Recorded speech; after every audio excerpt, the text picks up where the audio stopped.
Green on. Hello everybody. We're back again. Hold on, what do I say again? I say, what was I've been saying, I've been doing a new intro. I said we're back again today. We're here again today. Whatever, you get the point. We're here again today. We got 3 more pots coming at you guys. It's a later in the night, so I'm trying to rush through it a little bit so that way I can get the editing done tonight and get some food in my belly. So I'll see you guys over there. You guys can see my new head camera situation. So now I don't have a chest mount, so then I can wear my green screen shirt. You're gonna see when I get over there, you can still see my pants. I'm thinking I'd ask a friend to make me, or like to sew me, like a green screen skirt or something that I can just like set over and button in the back while I'm throwing, but we'll do that in a second. All right, green off. Green off. Here's number 2.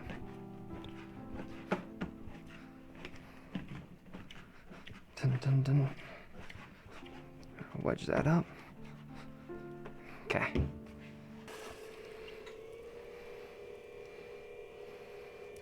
All right, camera B. We got one more.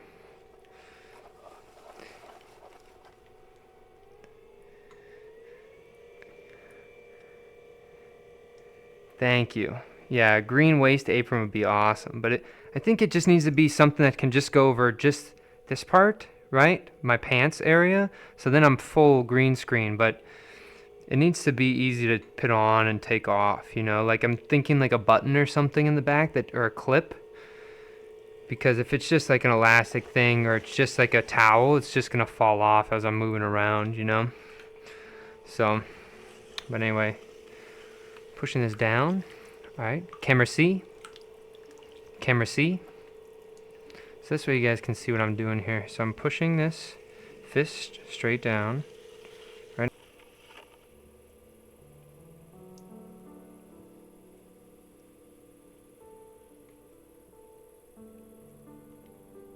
So you could see right in that middle section there, that's where it's getting off. So we're gonna do one collar at this bottom edge here. And so we gotta be slowed in that middle stage where it's getting off center. So here's where it's going to click. Okay, right over that weird awkward part. All the way up. And then we gotta do one equalizing pull. We gotta really bring this in quite a bit, huh? Okay. And then we'll be good. A little water on that elbow. Push this in.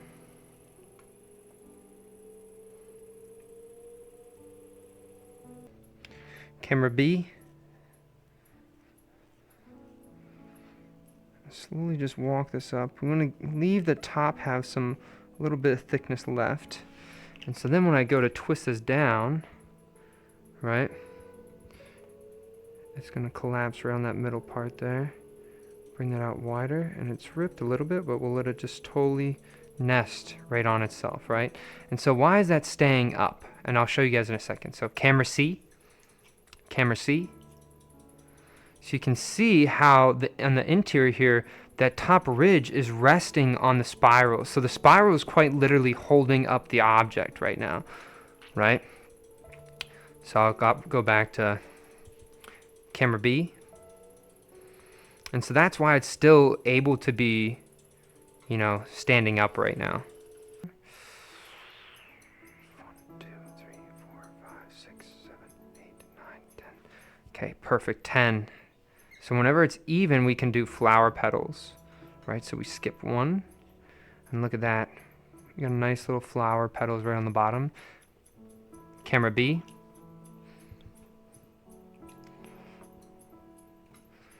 So this looks really nice. Having to buy a little bit more clay than to spend the time to reclaim it.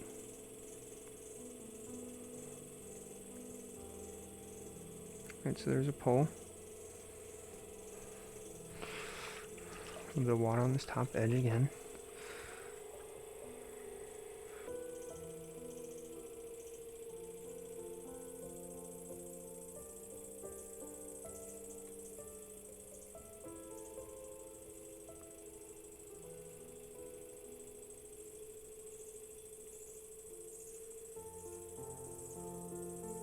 Nice. Fast healing factor. Okay, bring these up.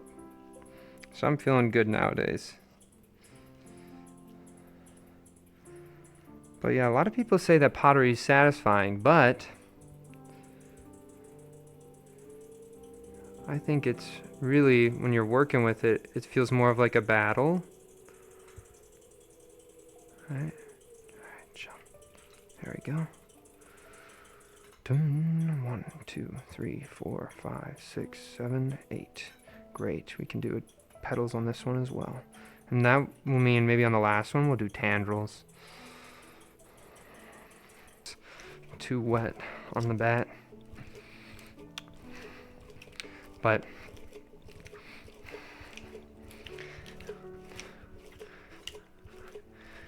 yeah, and I think for me, the trees are loaded with potential. I hate the idea of making the same like form over and over again, right? But I don't mind the same pattern over and over again, if that makes sense, right? And so the pattern of these, or the rhythm of these pots, are always the same, but the results are always different, right? And so that's kind of the things I really like about, you know, making these trees.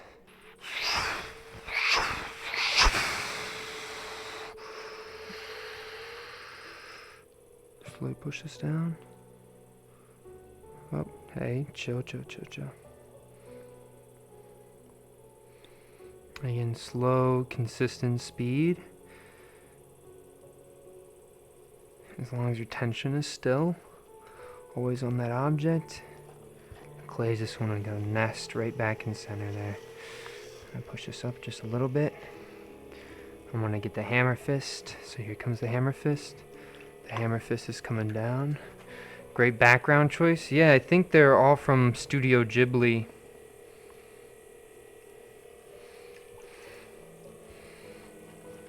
I just have Studio Ghibli music on right now. There. Great. Okay, a little bit of water right on this top edge. I slowly bring this in. Nice. We're going to go right back down to the bottom. Here we are. Take our knuckle. Bring that right in from 5 o'clock. I have my fingers in that bottom corner on the interior, slowly raising them to create this bump. And that's all I'm doing, is I'm lifting this bump right up. And you can see I'm almost pushing it towards the center a little bit. Always doing that. Camera B. There we go. Right to this bottom edge here. And again, find this little bump. And very slowly, just hang out with this bump, right? This bump is our friend. You can see I'm really slow on the wheel. It's like I'm a slug. He's trying to find his next meal. He's rushing as fast as he can, but he's still just a slug. So he's slow. He's starving. He's almost there. He found a really scrumptious leaf. He's right to that top edge. He found the leaf. And there we go. Sweet. Oh. 2, 3, 4, 5, 7, 8. So we have one long tendril there.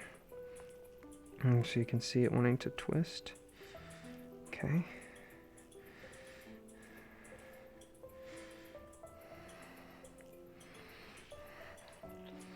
There's something that's kind of pretty about this form, to be honest, right now. I'll show you. Camera B.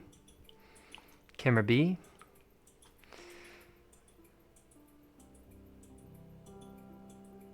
I almost don't want to do too much else to it. I'll hold it in the middle here for a second. Really kind of set that down. Just take out this top just a little bit. So it's going to nest down. And then I'll chill. So that way it really looks like it's just hovering, like it's that treetop, you know? Okay, again, down to this bottom edge, and I slowly pull this out. Looks like an octopus. Yeah, I could totally see that. Notches. Trying to really make these two spirals interact with each other, so something weird's happening there. Alright, we gotta leave it alone. Alright. I gotta get a sponge over there soon. Where's my sponge? Alright, sponge, get over here. Alright, and then we're gonna take this tendril. We're gonna curl this up, and we want it to look like it's lifting and supporting up that little ledge that fell, right? The same exact thing with this side. We want this to look like it's just holding it up.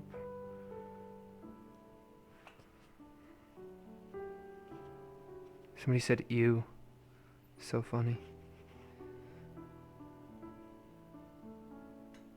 Hold it up just like that.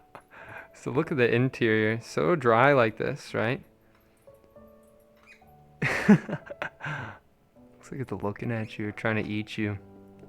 And one of the sides broke before the other side, and so it slowly tipped over to the side there. It's kind of interesting when you look on the inside, it almost looks like a mouth, like you're looking on the interior of somebody's mouth or something, while the outside I think is doing something really cool. I even am using those tendrils to sort of almost fake like it's holding up its head or something. All right, then I guess we'll go over to the one that's right here. I think something that I like about this one is how sharp, right, this treetop is from the base of the tree, right? The veins of the tree come up. There's a really nice line and a good contrast of shadow and light hitting this form here. And so I think I really like the way that that one looked. I got a 5 petal on the bottom of this one that I really like too. You can see on the skirt there. And then we got the last one on the top here, slowly tipping its head over to one side. But I think I did a 4 petal on that one on the top there, and I think it looks kind of nice. It's really starting to get into that almost flower range, not as much of that tree look.